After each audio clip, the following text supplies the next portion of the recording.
Too soft? All right, so you may have noticed we have a couple new pieces of equipment that we're going to be using. That way, I know I got a lot of feedback in the past. Some folks in the back of the room have had a little trouble hearing. So luckily, we have an organization that's let us borrow some of their hardware. So we'll see how that goes going forward here. If you guys like this, we'll continue to set it up for you. All right, so I first just want to say thank you to Mr. Ron Lucille Vincent because they obviously pinch hit for me last month. So Ron, thank you so much for doing that. I really appreciate it. That's the mayor of North Utica, for those that don't know. Thank you, Mr. Vincent. I appreciate it. So we have a packed meeting for tonight. A lot of really good things. First thing I would ask you to do, if you could, please stand and join me in the Pledge of Allegiance. I pledge allegiance to the flag of the United States of America and to the republic for which it stands, one nation, under God, indivisible, with liberty and justice for all. Thank you so much. Appreciate that. All right, let's start on a high note. So I got a very good phone call this past week. One of our North Utica residents was recognized for a very large achievement. So would you come forward, Ms. Sharon Julio? So, for those that don't know Sharon, I'm sure you have bought Girl Scout cookies from her in the past. She's an excellent saleswoman. But the Girl Scouts of New York Penn have recognized Sharon for 65 years of dedicated service. Wow! And to me, that is the type of community service that we at the North Utica Neighborhood Association should be recognizing. More often than not, we hear bad things in the news. Well, this is something that's very fantastic. And let me just read to you her recognition of outstanding community service. Presenting in recognition of your outstanding community service to the Girl Scouts of New York Penn, congratulations on 65 years of active volunteer service to the Girl Scouts. The North Utica Neighborhood Association would like to thank you for making our community and the girls who live in it better as a result of your selfless contribution. So I'd like you to have that. No, we appreciate you, really. You're fantastic. And by the way, since she's up here, we're going to do a couple plugs. So there is a cannon bottle drive for the Girl Scouts. We'll be collecting cans this month and next month. So if you forgot this month, that's fine.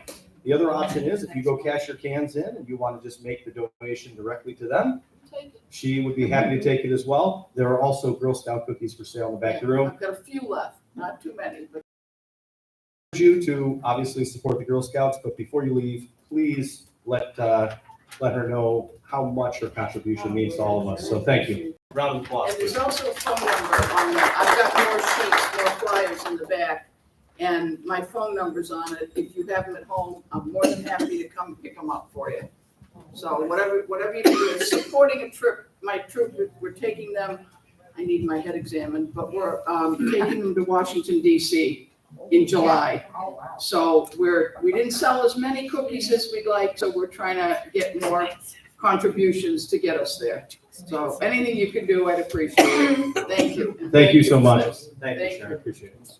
Excellent. So start on a high note. That's fantastic. Officer Dongsavan, would you like to come up? I know I like to let you do your briefing nice and early in case you have to run. Excellent. Let's hold you up. That's right. We got official. Mic check 1 2 1 2. For all you that don't know, I'm Officer Jimmy Dongsavan, Utica Police Department. I'm part of the community outreach team, along with my partners, Josh Sweet and Al Castilla. I don't have anything to report to you guys. We had about 131 calls for service. I know we had an issue, I think it was on Mapledale. I was on vacation, so Josh, he was looking into that. I think it was I think initially it was a shots fired, but it ended up being something with a paintball gun. Josh, he's actually he's monitoring the calls for service that we have on that house, and we're just trying to see what avenues we can take to try to, rectify the situation as far as, possible nuisance abatement if we keep on getting calls to that residence. He did speak with the residents, and I guess the owner is going to try to attempt to, just keep it down a little bit and keep the call for service to that house down. We're also speaking with our corporation council. So that's where we're at right now. So I did give him his word that he would try to quiet in that neighborhood as it has been for years. So that's where we're at with the Mapledale situation. Also, we have give what's called gun involved violence elimination. It's a program headed by by New York State. It's a comprehensive plan that they're trying to use other techniques to combat and reduce the gun violence, like homicides and shooting and stuff. So we have a coordinator who's our retired Captain Charles Kelly, and what we're doing is we're sending officers out in the high crime areas, and we're doing a lot of foot patrol there too. So it's not just us driving by and seeing if anything's going on. We're actually walking the beat, so to speak. And we're also that's another way to try to build trust with the community, when you actually are there face to face with whoever, trying to talk to them and just, trying to, speak to them instead of just driving by, So sometimes that old way doesn't work sometimes. So we're just trying new things to try to reduce the crime with guns. So that's called the GIVE initiative. So we've been doing that for the past couple of weeks. So that's where we're at with that. Other than that, I don't have anything for North Utica unless you guys got something. I got a question. Yes. How are these kids getting guns? Guns? Other than stealing them?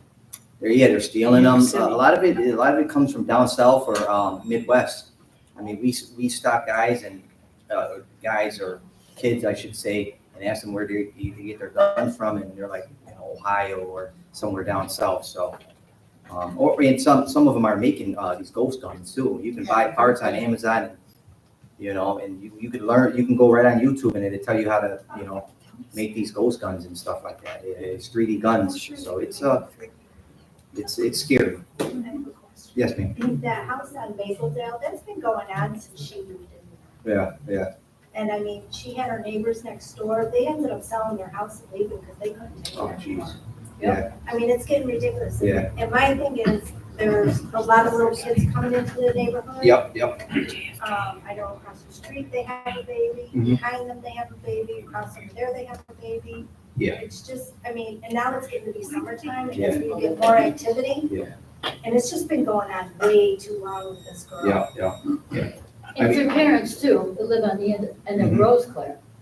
I mean, she goes over there and she causes a lot of havoc, and the Yeah. police are always over there too. So it's two houses. Yeah. The parents and the daughter's house, Yeah. which the parents own. I mean, it's really a nice, I don't want it to get, Yeah. where See, and it's tough when, do you know if they rent it or they own it? she must rent it. She's been They own living it? there since she was in high Yeah, school. if they own it, it's tough as far as nuisance abatement goes. Because usually if it's whenever we have issues, we always bring up nuisance abatement, and then we always speak with the landlord and try to put pressure on the landlord to, evict these problem tenants. And sometimes, it takes a little while, but then the issue goes away, because these tenants are being evicted. But now that them being the owner, it's kind of tough. But I think that's why Josh, he's monitoring it, and he's going to speak with, he said he's speaking with Corporation Council to see what avenues we can take. So, And another question. yes, ma'am. You tell the ice cream man not to come at 9:00 at night. Everybody hears that. 9:00 at night, I hear this music and I thought I might turn the TV off. And I went back and I looked, and then I looked out the window and here comes the ice cream guy. You don't like ice cream? I like ice cream at 9:00 at night. And who's Yeah. gonna show Oh, up that for awful kids? sound. I know. Oh, I know when my daughter hears, he's like, ice cream. I know, but it's But annoying not 9 o'clock. sound. Yeah, 9 o'clock is, 10 minutes to 9, that thing. was- they're trying to get every dollar they can. I don't know. Probably just till the sun goes. Any other questions, folks? No, Fantastic. Well, thank you. No news Yes, is sir. good news. I really Absolutely. appreciate Yeah, it. Thank you guys for everything you do. Absolutely. You guys are fantastic. Yeah. Thanks. Thank you. All right, round of applause, please. Great. All right, so let's move right along here. We talked a little bit about the cannonball drive for the Girl Scouts. Like I said, we're going to be accepting those this month and next month, and or any donations that you may so graciously present. We have with us Rock Schneider. He's the president of the Kiwanis Club of Utica. Hold on, before I do that, I know we normally do our public officials first. Would you guys like to go first before the speakers, or you comfortable going last? That's your protocol, isn't it? But whatever you want to do, if they Yep. have to go, let them. Okay, perfect. I just didn't know if you guys had limited time. I want to make sure that's okay with you. Okay, perfect. So what I'll do is we'll have Rock come up here. So we're gonna go first? What's that? Your protocol is for us to go first, right? Yeah, but these guys have limited time, like you said. So I just want to make sure you didn't have to run out for Joe or Mike. See what I'm saying? So President of the Kiwanis Club, Mike or Rock Schneider. Rock, you're more than welcome to come up here if you could. That way the camera can get you, and you got the microphone as well. So thank you for being here. Appreciate it. Thank you.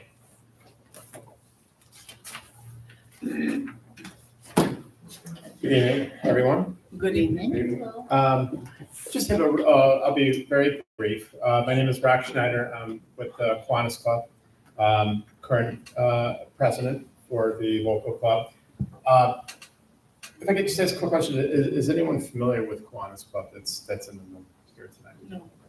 Okay, so Kiwanis Club of Utica has been serving underprivileged children of the greater Utica area since 1916, so over 108 years now.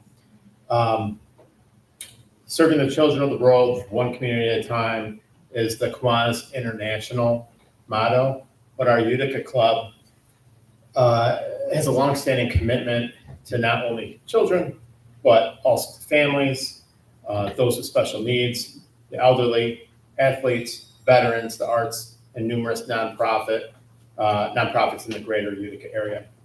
So our goal tonight really is to increase awareness about what it is that we do, as we're always looking for new members and volunteers who are interested in giving back to our local community.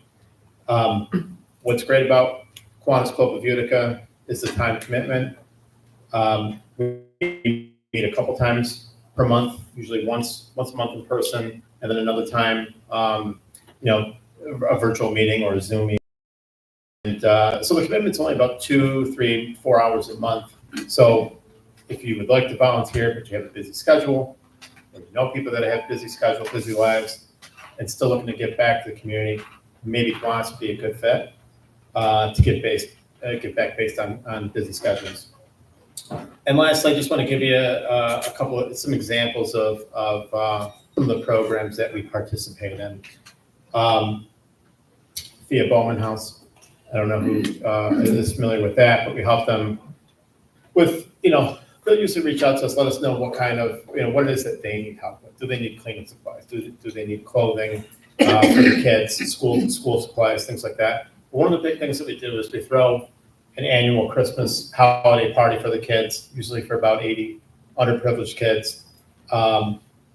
We provide them with gifts, a craft to do, cookie decorating, and a visit from Santa. So some of these kids may not get any of that. So we try to bring that to them. Promoting literacy, that's another big thing that we do. We've partnered with Columbus Elementary School and provided the 3rd grade classes with books about community involvement and the importance of giving back. We just started a Kiwanis K-Kids program also at Columbus Elementary.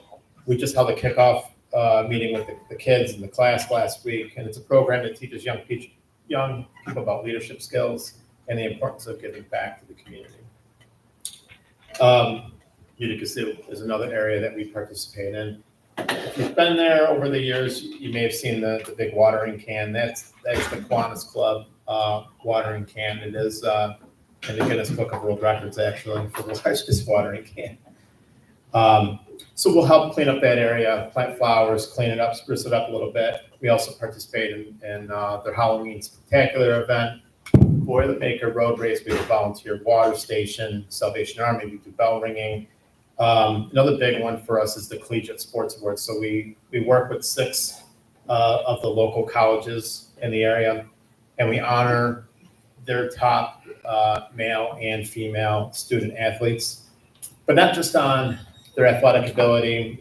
Academics is factored in that, how they carry themselves on and off the field. And, we just had the Collegiate Sports Awards about 3 weeks ago now. And it was a great event, about 60, 70 people attended. So those are some of the things that we do in the area. And again, our goal tonight was just to create awareness about what it is that Kiwanis School of Utica does. Again, we're always looking for volunteers and people to help out and new members. If you are interested, please stop by afterwards. I have some brochures over there and would be happy to talk to you. Thank you. Thank you, Rock. I appreciate it. So anybody that needs to connect with Rock, please feel free to grab some of those brochures, and we'll make sure that we have this information available for you on our Facebook page and social media, if you don't mind. We'd like to post that for you. Excellent. Great. Short, sweet, and to the point. I like it. So we also have with us tonight Heather Tehan, who's the Public Information Officer for New York State Department of Transportation. I know in the past we've had a lot of questions about DOT and public roadways and those types of things.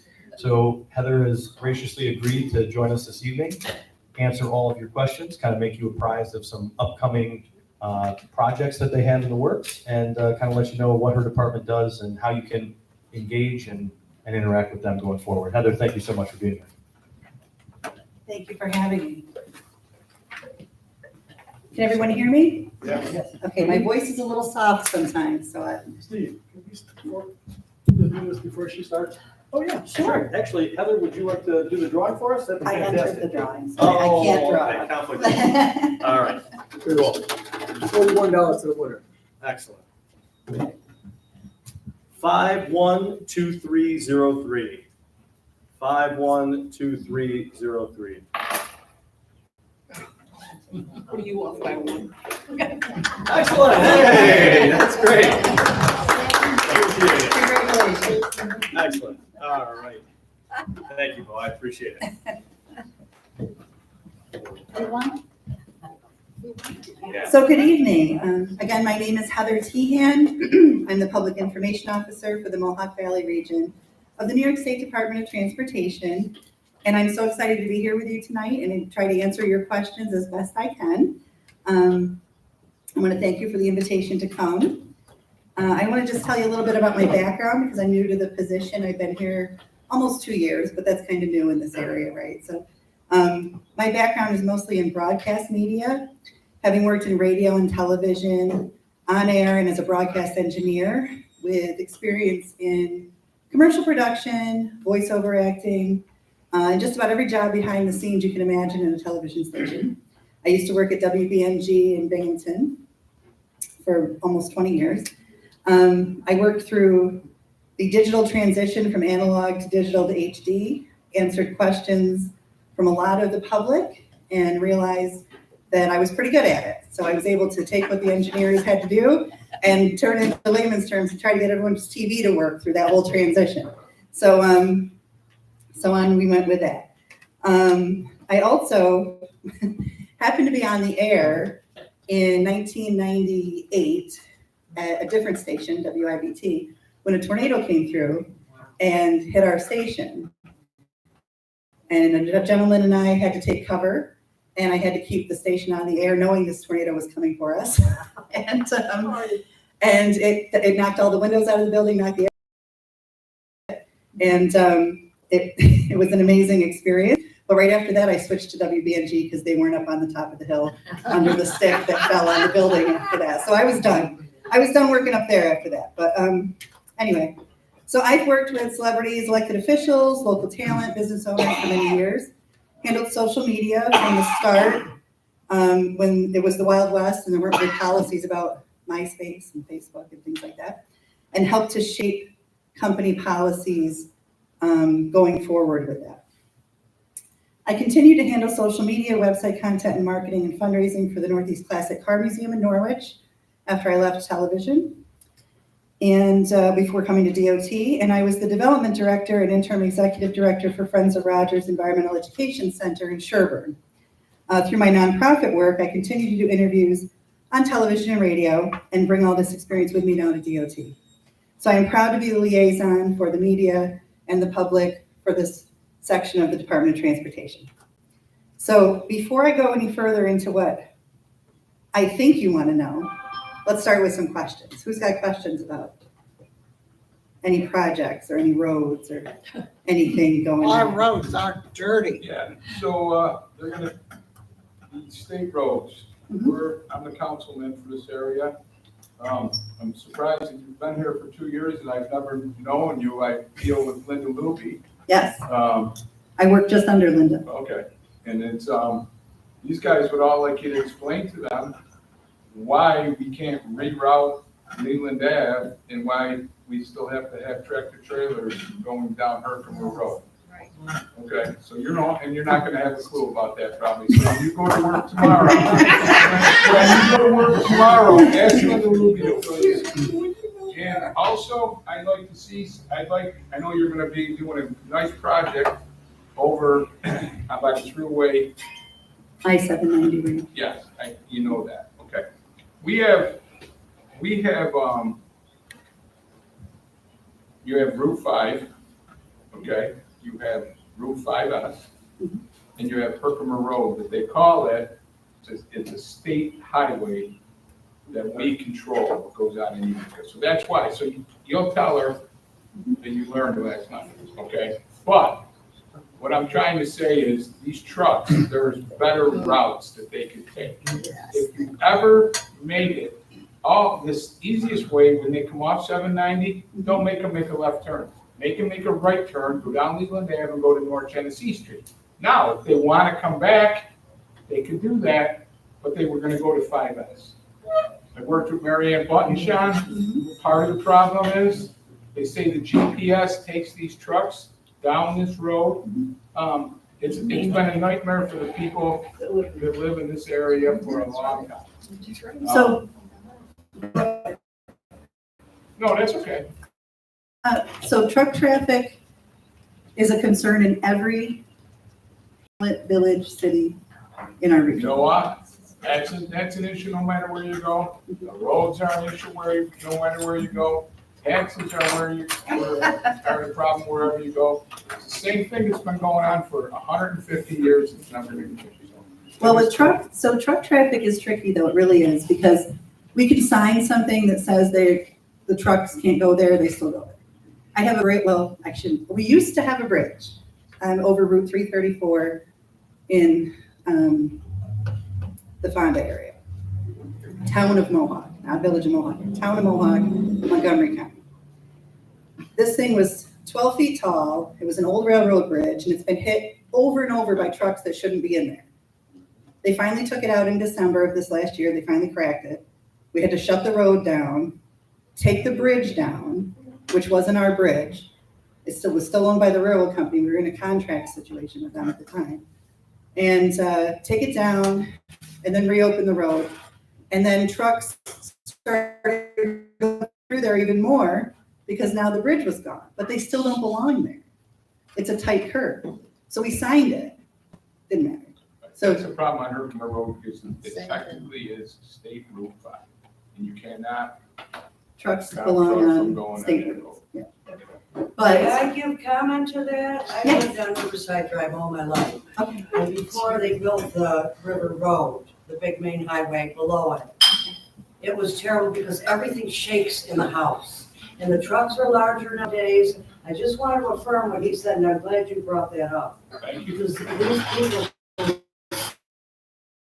for years on Herkimer Road with the same problems, and those homes are lovely.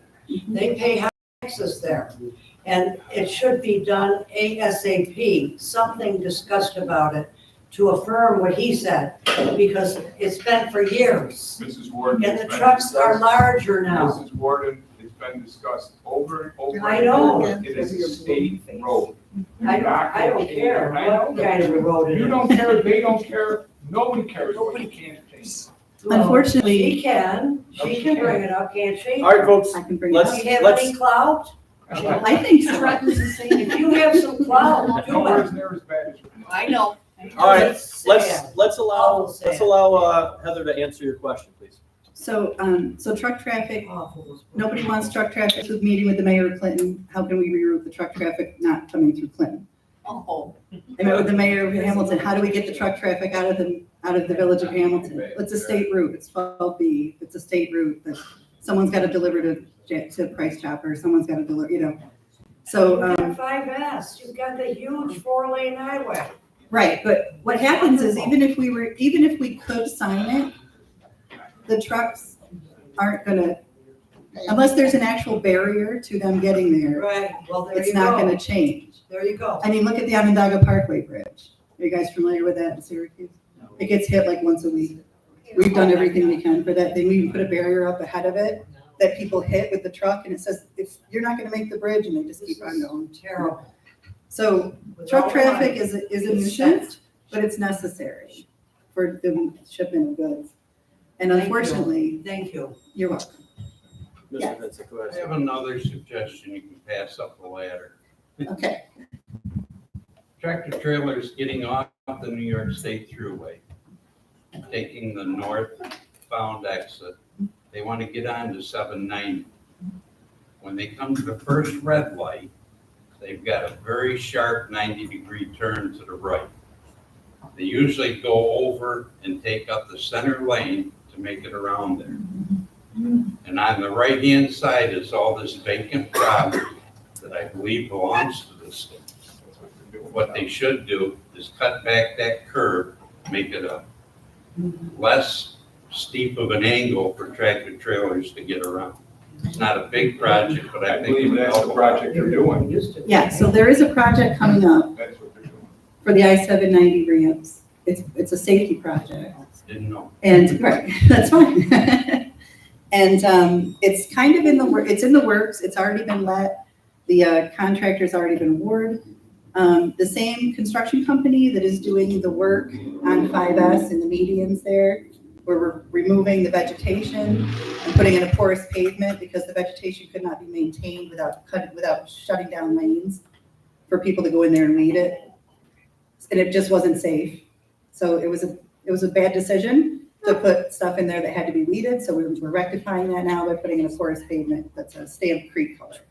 So that same contract is gonna come up and do the I-790 ramp here in, I don't have a firm date on when they're gonna make the transition, but it's either the end of June, beginning of July. The last few days, there's been a lot of cones and stuff in the road where there's survey and. Survey. I think they're ready to go.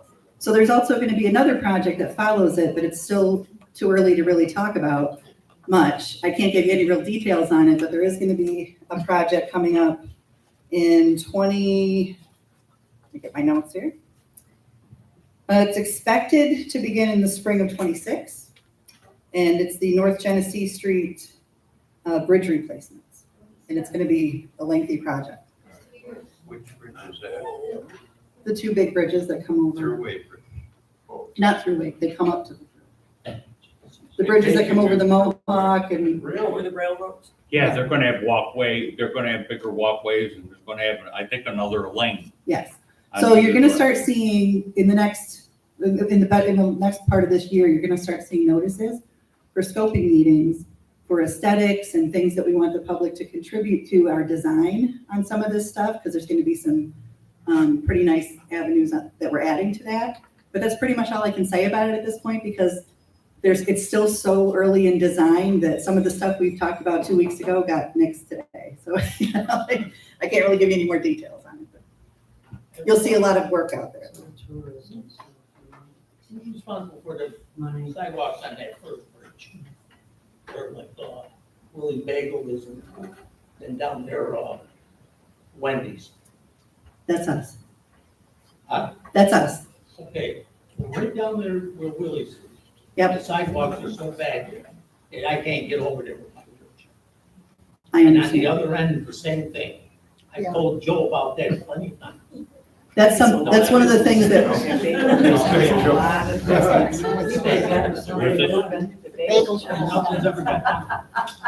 I believe that's one of the things that's gonna be addressed. There's also a harbor project too, that's gonna include some sidewalks. It's right in front of Willie's, that's the biggest problem. Those are.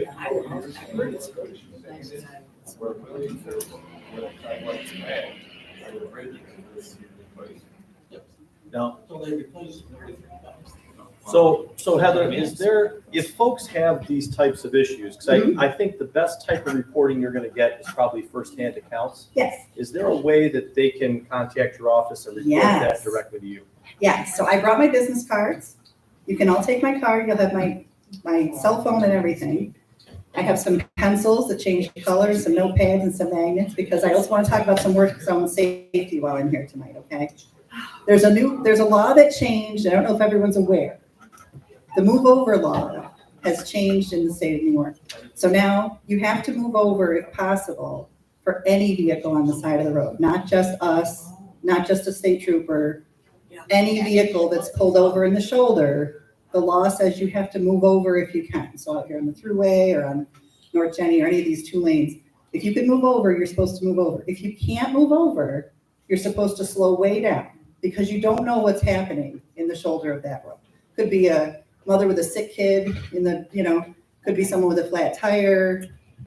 Who knows, right? So I just wanted to bring that to everyone's attention. And I also wanted to make mention of the fact that we are going to be doing a lot of work. And you'll see, we do regular work. Our residencies do like paving and striping and things like that all the time that aren't big capital projects like what we were discussing earlier. Anytime you see anybody in a work zone, you really should slow down, move over, and stay alert. Just a few weeks ago, there was a gentleman killed on the thruway who was just doing his job. And the other gentleman is still in the hospital and still in critical condition. So, we don't know what happens, but our last work zone intrusion in our region was yesterday, Friday in Sprakers, and that was a tractor that drove over all of our barrels and laughed at our crew as they did it, and they were ticketed. Is that all? Our guys get it's terrifying to work in these work zones. And I've now been in these work zones construction areas are a little different because they're more zoned off.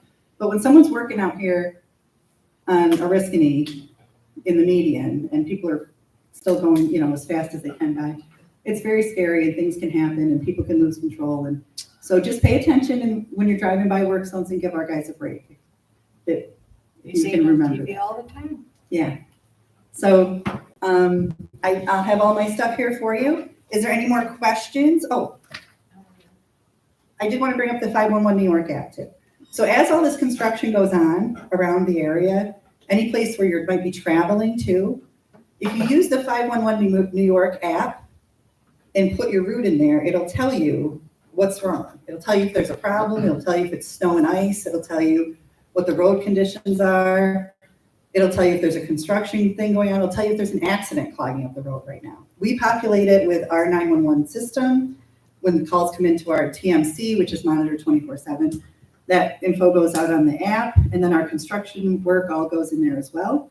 And so if say you're making a trip to Albany and you're not sure if the road's going to be under construction or a detour or whatever, you can look at the app and it'll tell you in real time. You can also look at our live traffic cameras. So if you think that before you head out in the snow, you want to look at the camera over here and see what the intersection looks like, get a better idea of what the road conditions are, you can pull it right out, same as us. So it's open to the public, it's free, and it's 511 New York. And if anyone wants to see it, I have it on my phone. And Heather, I have a quick question before you head back there. Sure. So River Road, is that part of New York State DOT? Is that something you're responsible for? No, is that a county? City, this area? On It's the a city other road? side, River Road, right, on the opposite side. to the town line, and you get these curves.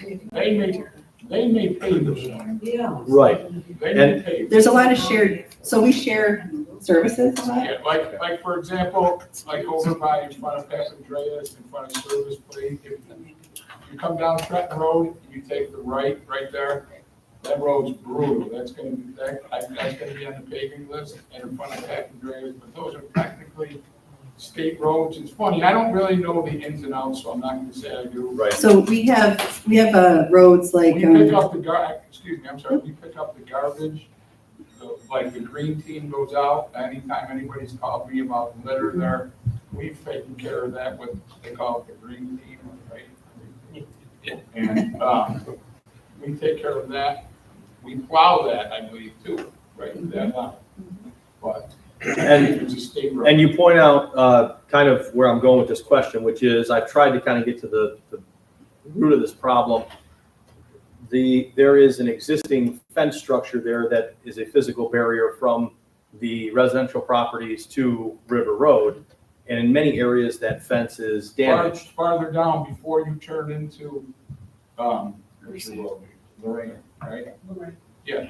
That Yeah, road between- down there, Yeah, between there and Cosby when you turn in. Yeah. So my question is, that fence was put there when the road was constructed, is my understanding. So who would be responsible to fix that? Because my your fear, backyard, right? What you're saying? part of my backyard, there's also some damaged areas farther down. And so if a child or a pet or something like that were to get out and go onto River Road, that could cause a problem. The other part of that question is the noise pollution question. At what level, at what decibel level, do we say, hey, the noise pollution from these roads is now affecting these residential areas? There's noise, there's dust, and in many other municipal areas, I know that there's certain standards that you guys set for when you put physical barriers up for noise when we pollution. put those So, walls. yes, precisely right. So I would have to go look at our map to see where you are, where it is in the right of I way. could look into That that for kind you, of stuff. Steve. Thank you. It's always been a muddy issue because the I state gotta be used, honest with you, that road, Riverside Drive there, out of between Trenton and Herkimer, that road's fixed. They put a highway there, there's no more traffic on Riverside Drive. It's Right. residential. Well, no, that's not the problem at all. The problem No, I is, say your backyard. is the cumulative effect of not only River Road, but then you have the throughway, you have 790. So on an inclement weather day, I've tracked up to 65 decibels, 70 decibels at my property line. Once you get to those levels, and when I say inclement weather, soupy, rainy weather, the trucks are louder, whatever the case may be. Once you get to those levels, those are damaging noise levels. So I'm just wondering what the thresholds are. I will follow up with you on that. Yes, But you're gonna have to, because I don't have that information off the Yeah. top of my head. But I can check with our traffic department, because all of that would be studied. thank you. Absolutely. Any more questions? And if you have any questions for me, I'm gonna stick around, so, and I have my cards and everything right over here. So thank you all for your attention this evening. Thank you. And again, that's Heather Tehan. She's the Public Information Officer for the New York State Department of Transportation. Please grab some of her information. I think a lot of you had some very good questions, and hopefully we can get to the bottom of those issues. So I would like to invite our 6th Ward Utica City Councilman, Joseph Petrusuk. Joe, I know you had a couple things for us. I don't have a real lot, but I'm gonna talk about a few things. Excellent.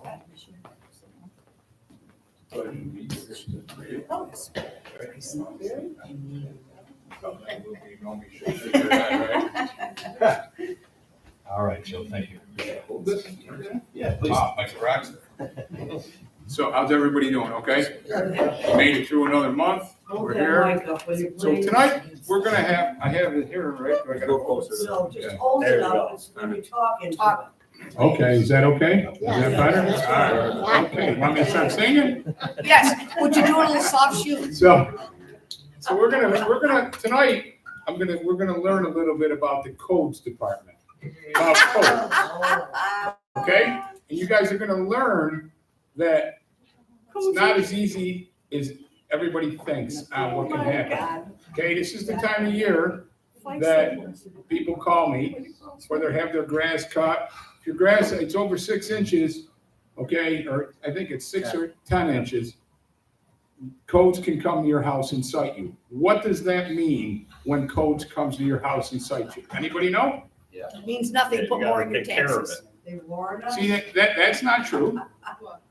What does it mean? It means that they put something on your door. Yes. You have so long to get that lawn mowed, or the city comes and mows your lawn, and you will be charged. Okay, On your taxes. so, right, but when you're saying, when you're putting your head there and you're saying they don't do nothing, that's not true. Because after 10 days, when it's not done, the city comes and cuts the grass. My point of what I'm talking about is, you guys call me, I'll answer the phone anytime. She tells you, okay, I'll do whatever you need to do, but it's not tomorrow. You understand? It's a process, okay? It's a process. Did you see what the officer was talking about tonight on Rose Clare and on Mapledale? I know for a fact, because I have a good friend who tips me off from 2 years ago before this lady sold her house. I'm not gonna tell you who it is, but she's in the room. So we've been watching this house. The police have watched the father's house and the house they just bought for the daughter. They've watched it for 3 years. You can't just come there because there's kids coming in and out of the driveway and in and out and throw somebody out of their house. I just want you to, I know it's nuisance, you just can't do that. You can't go to somebody's house and tell them what to do. We do, unfortunately, some people don't want it to be America anymore, but we still do live in America and you have rights, okay? So like what he said, as far as nuisance abatement, that's if somebody rented a house. They rented the house, there's a problem there. Very, very, very difficult to take somebody out of their home. And believe me, I know. Then we'll Joe, talk. not for nothing, but the people who live next door to them. Sold their house. Sold their house I- and left because I- those kids were trying to get in their house. In the middle of the night. Lucille, how do we do that? How many times did you call me and Eddie Noonan and No, the but chief and they, Did nothing. well, they went there. I mean, what does he want them They to get do? videotapes and everything. Okay, but Did nothing. okay, but I just want to explain to you that it is not, that you can come there and say, get out of the house. If there's no drugs, if there's no guns, if there's no reason to have a warrant to go into a house, you can't just go do that. I mean, and I They don't know, if there's no drugs, Listen. if they never went in to check. well, they most certainly sit out there and watch. I mean, what's happening and what happened last week, and wait, and I'm gonna tell you, I'll give you the details on what happened last week. Okay, I'll give you the details. A bunch of girls went to beat up the other girl and who lives in the house. They went there and started a fight, okay? The girl called her father and he came running out with a paint gun, didn't do anything, but of course, it looks like a gun. I mean, you're right, we shouldn't have that type of activity in our neighborhoods. Our neighborhoods need to be patrolled better. The gentleman over there just brought an attention to me tonight about one cop car being in North Utica. When I asked Jimmy about it, he tells me there's one in East Utica, one in South Utica, one in North, and they have cops that they're like rovers. So I'm gonna ask the chief myself tomorrow because I didn't really look into that because again, we don't have, and he's absolutely right what he said to me before the meeting. We don't have a lot of issues, but we don't want a lot of issues either. So I just wanted to touch base. Another thing I wanted to touch base on, if you live over by the Riverside Mall, you notice was a major problem for us. They've been there the last week or so, cleaning all those gullies out, okay? So they are following up with stuff. It's just not as easy as, and I'm not making excuses. It's not, everybody wants something done right now. Yesterday. Guess what? I was a hero last week because I got called. I made a couple phone calls. There was somebody there that day I was lucky. But the other thing, you guys tell me about, you guys know anything about vacant houses? You know how that works? Goes across the street from you. Not no more. It's on the auction now. Woo! But 12, Zombie, you mean? took Zombie 12 years. You can call them vacant. Some call them zombies. They're only zombies if the bank owns them. They're vacant if somebody like on Cedar Brook Crescent. Had a problem on Cedar Brook Crescent. Two people that always come here all the time.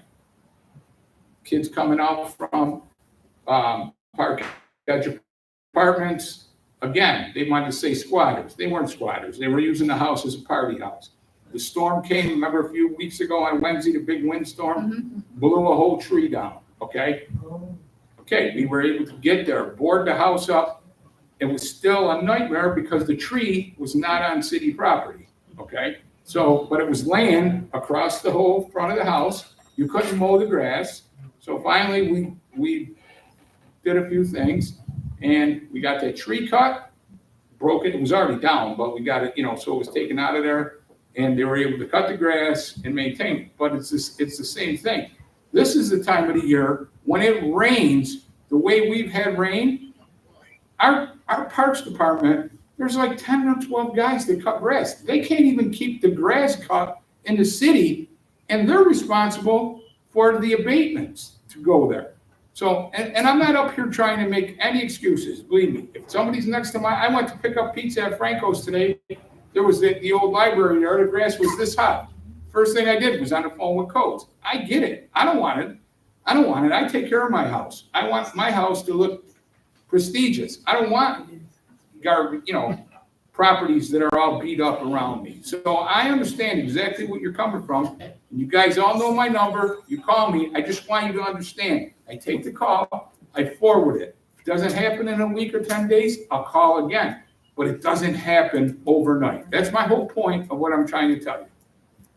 Yes. Joe, there's a house that's going to be a zombie house if it isn't already next to my daughter on Buchanan Road, 413. Okay. And it's been vacant for over 5 years. Mrs. Warden? The fella died in there. Mrs. Warden? Yeah. So across the street from me, I'm just going to tell you, across the street from me, I live on 524 Reels Drive. Okay? Okay? The first month that Mayor Palmieri took over, I'm not saying against him, I knew him because he was my daughter's basketball coach. We called. The house has been vacant for 12 years. And it was one of the most prestigious houses in the neighborhood. Built-in pool, everything. The guy took off. So my point of what I'm trying to tell you, it's a terrible system. The banks hold on to these houses. What are the laws? Any rules? No. The banks hold on to that because the taxes are being paid. The taxes are being paid. Once the taxes are paid in the city, there's nothing the city can do is but abate the house. If one sells the house next door or in the neighborhood. Yes, it most certainly does. Yes, it does. It most certainly does. I'm glad I got a loud voice, but yes. So I know that. And if Mrs. Warden, if the grass seems to be getting too high and it becomes an eyesore. I'm not worried about that. Well, just call me and tell me and I'll have somebody go there and make sure they can cut it. Yes, I'm more sir. concerned about Mayor? the house. Joe, seeing as though last night was the last night for green waste pickup. And they did a good. Yes. I want to explain to everybody what's supposed to happen from this day Yes, forward. so if you follow it on Facebook, I posted the city chart, the city rules. Last Sunday is our pickup. It was the regular NUNA, okay? If you noticed, the last 2 or 3 weeks, we were getting picked up on Tuesday or Wednesday because they were so far behind. So if by some chance they were behind last night, okay, and they did, it would have been done. But this is the last week now. And it's not so bad this time of the year, okay? It's when they do it in the fall, okay? A lot of times, like last fall, the leaves fell late, So they extended it a little bit because the city's here to try to help too. They know, they don't want the leaves in the road. It clogs the drains and it's, it causes flooding, it causes everything. Like I said, the bottom line now is you need to put your stuff in a barrel going forward. You need to put your stuff in there. There's no excuse. You know how many people are going to call me this week? No. They're going to call me next week and they're going to say, I had my stuff out there. The city never picked it up. Blah, blah, blah. You know when they should have called? If somebody called me today, I'll even give them to tomorrow. It said, I had my stuff out there. The city DPW messed up or they didn't pick it up. Okay. I would make a call and see, hey, what happened over there? You call me next week and say they didn't pick it up. Well, we're supposed to be out Sunday, So for the most part, our guys do a pretty good job. I think they do a good job I can't tell you that I'm very high on our recyclable guys. I mean, but there's no help.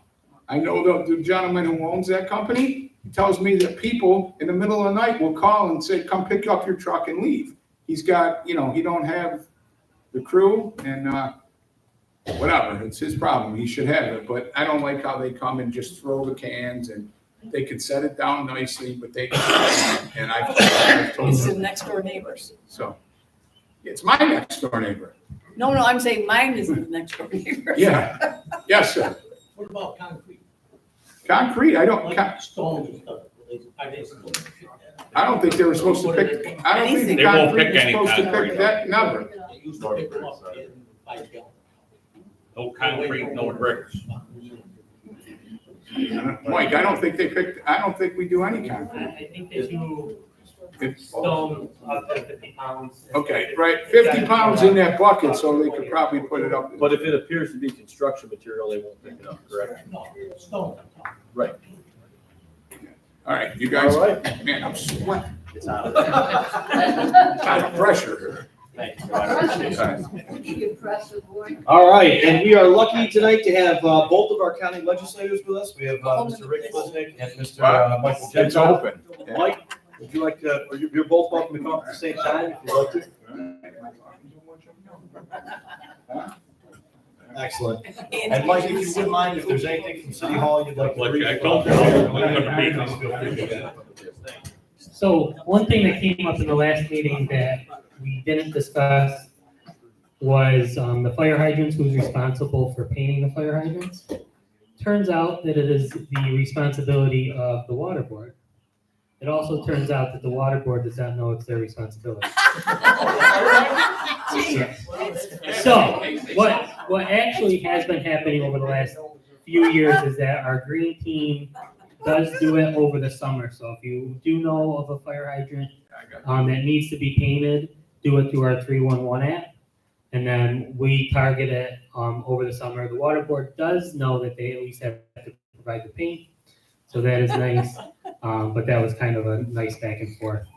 The other thing is the state DOT, the medians that are being redone looks really good. The grass and what was there before was nice too, but obviously the maintenance is absolutely very difficult, especially springtime. And that's kind of the same thing with the city of Utica. There is a lot of grass to cut that is the city of Utica's responsibility. And I know my lawn, it's like every 3 days needs to be cut.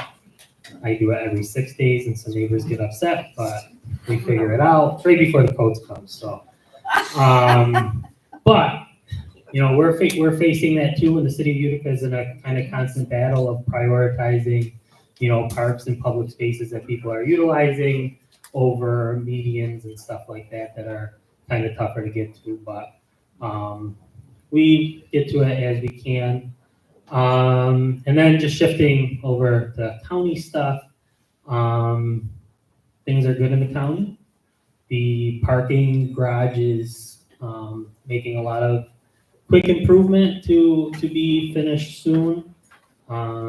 It's July, August, September.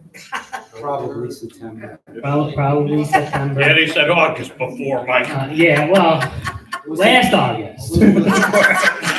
It's an ongoing problem. Yeah, but we're working, we're getting to it. One of the very relevant things to the city of Utica at the county is the county executive announced a big investment in pole cameras for the city of Utica to do surveillance and stuff like that. And those are going to be prioritized by high crime areas and very practical. One of the big obstacles in that is that our poles, all the poles in the city, are owned by National Grid. To put a camera on the pole of National Grid, you need to get permission from National Grid. We actually met with them, both the county and the city today, about that process, and it was not a very uplifting conversation. However, there certainly seems to be some pressure that we can put on to make sure that we're getting to a point where we can kind of speed up this process in the name of public safety, because it certainly is something that would be beneficial to our police department in fighting crime and stuff. And every crime, if Jimmy was still here, he would mention that, witnesses are the biggest obstacle right now. Nobody wants to, if the police go knocking at the door, nobody knows anything. So any resources we have through camera systems and stuff like that are going to be, super beneficial. So that's something, good partnership between the city and the county right now. And then another cool thing, because most of you probably know that one of my hats is I run all the Little League programs in the area. Not a Little League investment, but the county has committed to an investment to redoing N.U.N.A Field. And we just voted on it, the Board of Legislators, to start with funding for planning. One of the big upgrades is going from the grass surface to artificial turf. And anybody that knows anything about that facility is it has like the third worst drainage in any baseball field in the world. So we lose out on a lot of baseball in an area where we already lose out on a lot of baseball because of the drainage system. So going to turf, we could realistically start playing baseball on that facility in March and go through October. Some of the other upgrades that are in the works are the lighting system and stuff, just going through a higher technology and everything else, more energy efficient and that stuff. So that's a cool thing, and something that will be good. I will warn everybody, anybody that thinks that a minor league baseball team is coming back, that is probably not happening. If you understand the state of minor league baseball across the country, is everybody's losing their minor league team. It's getting to be much smaller. But for our collegiate leagues, our high school leagues, and everything else, we'll definitely get more access to playing. But that's all I got. Unless anybody has any questions specifically for me? Yeah, I'm kind of curious, is 911 consolidated by the with the county? Is Germany consolidated 911? So it's Oneida County 911. Yeah, so all the county is run by that. What's the problem? We got a message on our phone that Spectrum is going to have outage between midnight and 6 a.m. And if you need 911, it won't be available. So have a cell phone charge. Do you know when? It's supposed to be tonight, I think. I believe it was last night, because my internet went out about midnight. All right, then we got through it. Yeah. Good. But that's as far as we Hartford. I mean, what's going on about all of that cell phone service? So that is specifically to Verizon. You're talking about the fire that happened at South Utica. South Utica that people couldn't. So that is so Verizon has horrible service in South Utica. It's been an ongoing issue. Senator Schumer has been on it. So Verizon is building another tower in New Hartford that is already in the works. Where they want, and that's going to help South Utica. The other tower that they want to add is up behind the zoo in Utica, and that is something that just because of the location just has a lot more red tape and stuff. But we're hoping that the New Hartford tower is going to bleed into Utica enough where we're not going to really be faced in that like emergency situation. But that's Verizon specific to that area, but it is being addressed.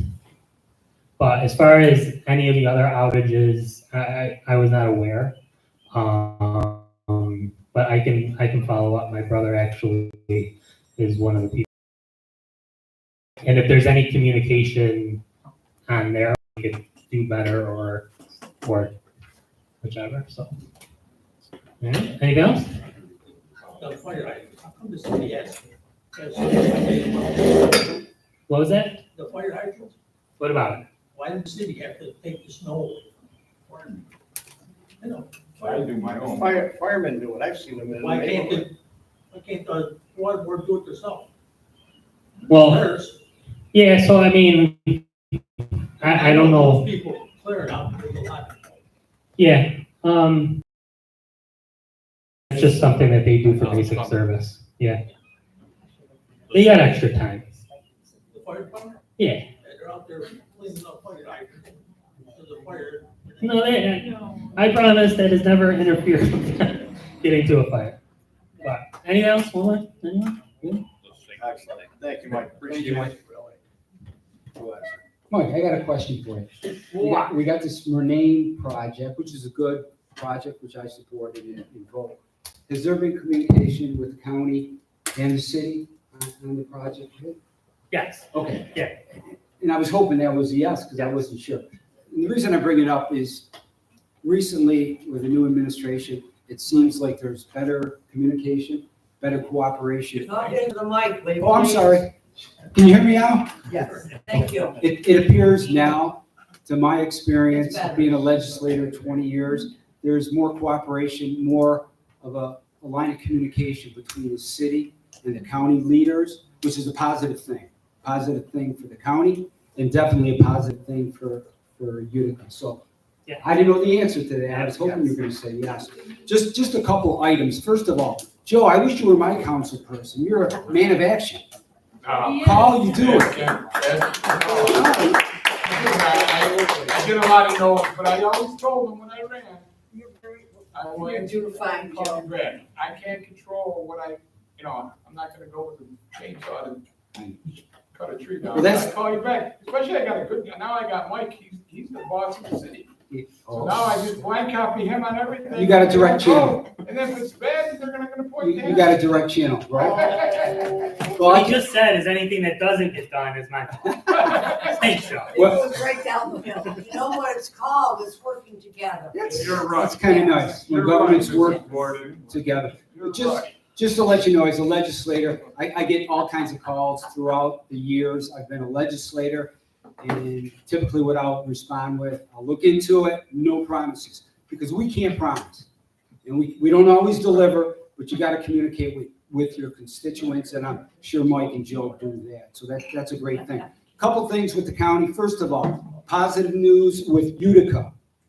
With all the construction, with the N.U.N.A and the Nexus, we got a recent sales tax numbers, and there's been an improvement in the county.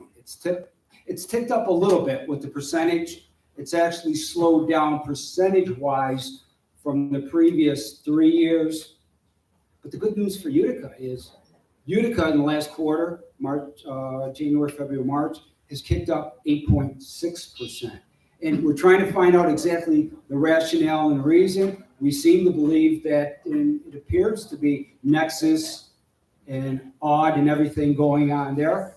We're not absolute on that. We don't have all the firm numbers, but that's a positive thing. If the county's going up a little bit, 1% or so, but Utica's going up 8.6%, that says a lot for Utica. And financially, that is very helpful for Utica. So that's a good thing. Questions about that before I move on? They want 25% before the new mayor. Well, it's a positive thing. It really is. So they brought it down.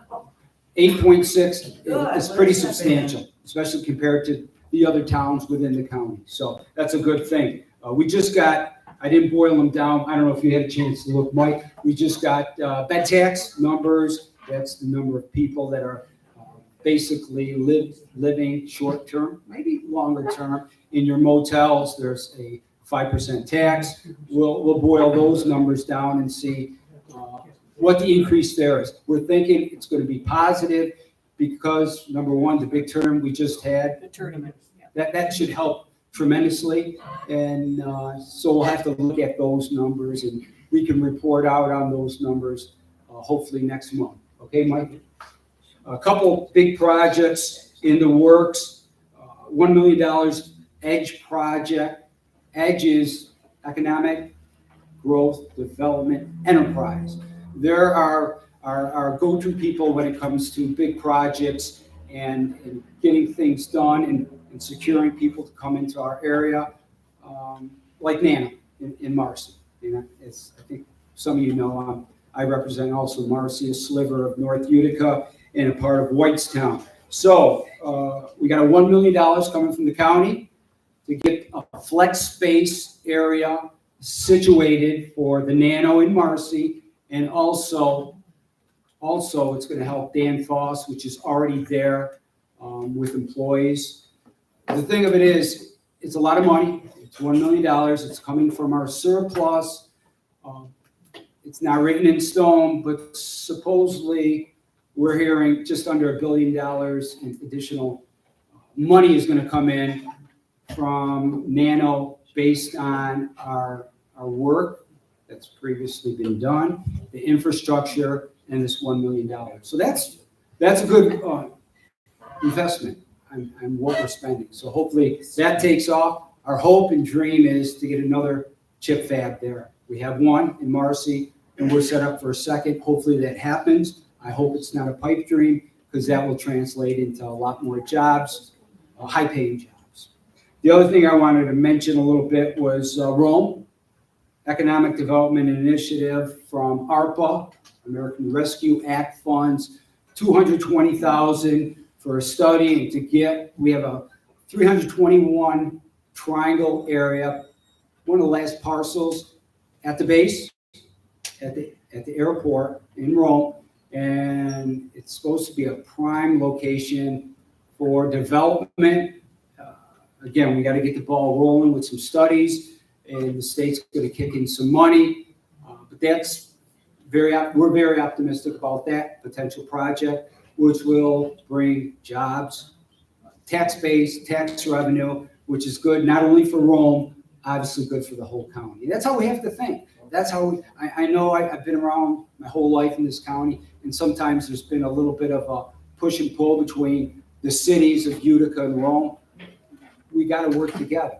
What's good for Rome is going to help Utica and vice versa. So that's kind of the way we're approaching it, and hopefully it's going to work out like that. But that's all I got. Is that enough? Questions, folks? But then I'll. Not to get off the subject, but Rome Hospital was always a hospital, like a little community hospital, you might say. St. Joseph's is involved with them now, big time. And my granddaughter-in-law, I call her, I joke with her.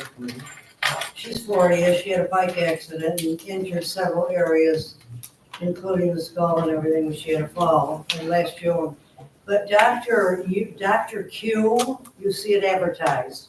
I forget his last name. Does anybody here know of him? Quanda. He's Quanda.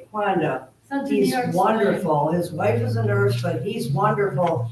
He did neurological surgery on her, 4 vertebrae in the neck that were twisted around in her neck.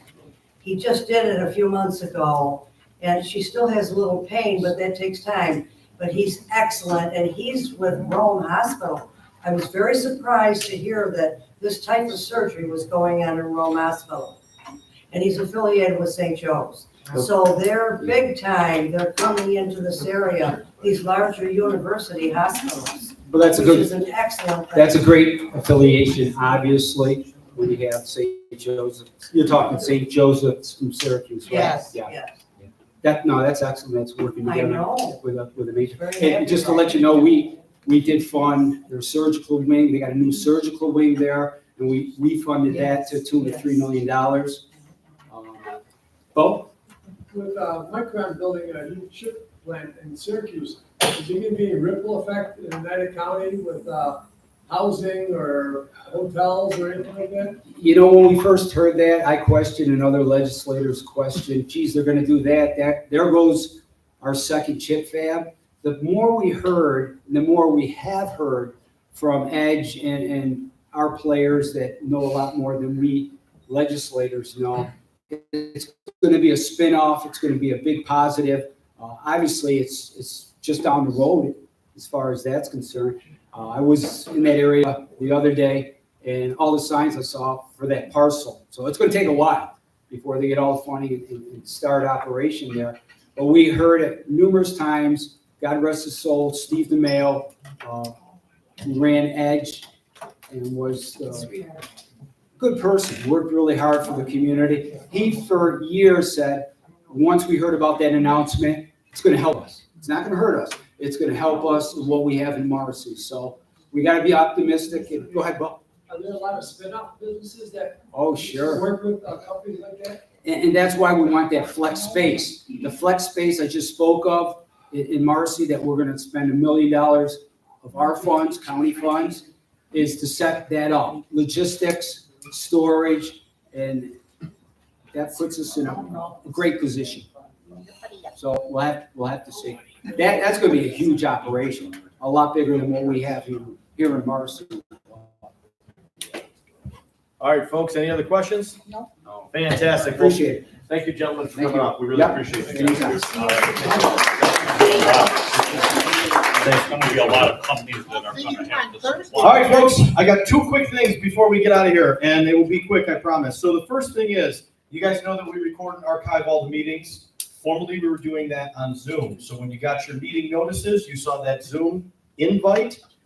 The way that we're gonna do it going forward is gonna make it a lot easier for folks to interact with us on the live channel. So we're currently doing YouTube Live versus Zoom. So when you get your email notifications and you don't see the Zoom in there, we're still broadcasting live. You can still interact with the live feed. You can type in your questions. You can, if there's inclement weather, I know that's especially affects us in the wintertime, you can watch the entire meetings. The other huge benefit of doing it on YouTube Live is it instantly archives the meeting. So even 10 minutes after the meeting's over, you can go back and you can review the meeting and it'll all be on there for you and it's open to the public. You can also leave comments after the fact as well, which is hugely beneficial.